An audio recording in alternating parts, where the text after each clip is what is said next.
প্রতি বছর আমাদের এই মালিকের দরগাতে একটা বড় করে মেলা হয়। এবারও মেলাটি হওয়ার কথা ছিল, কিন্তু মেলাটি এবার হয়নি। কারণ এবার তো রমজান মাস চলতেছে, সেই রমজান মাসে মেলাটি এবার বন্ধ থাকবে। আমাদের এই মালিকের দরগার মেলাটি অনেক পরিচিত, অনেক দূর দূরান্ত থেকে মানুষ আসে আমাদের এই মেলাটি উপভোগ করার জন্য। এখন ভাই আপনারা বলবেন যে এই জায়গায় এত ভিড় কিসের? হ্যাঁ ভাই, তাদেরকে এখন মানা করে দেওয়া হয়েছে, তারা যে যার মতো আজকে সবাই চলে যাবে। আপনারা এই জায়গায় মানুষটি দেখতে পারতেছেন, তো মনে হয় তারা অনেক দূর থেকে এসেছে।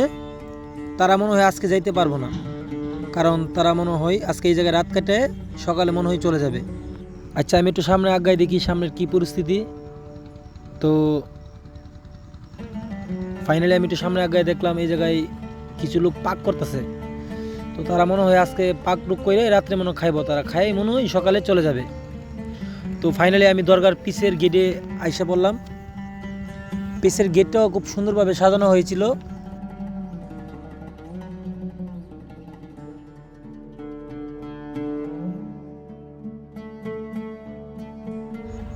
আপনারা দেখতে পারবেন এই জায়গায় দুইটা কল আছে, একজন খালা পানি খাইতেছে আর এদিকে একজন ভাই আগ পাও ধুইতেছে।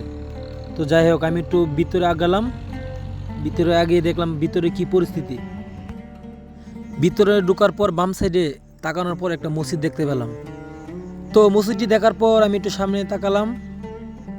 সামনে তাকানোর পর দেখলাম কিছু লোক এই জায়গায় আসর পাইতা বসে আছে।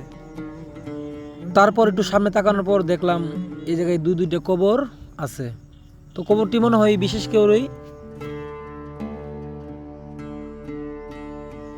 এই জায়গায় একটা চাচা দেখতে পারতেছেন। চাচাটাকে জিজ্ঞেস করলাম, চাচাটা বললো আমি সিলেট থেকে আইছি। এই সামনে যে গেটটি দেখতে পারতেছেন, সেই গেটটি হচ্ছে আপনার দরগার প্রথম গেট।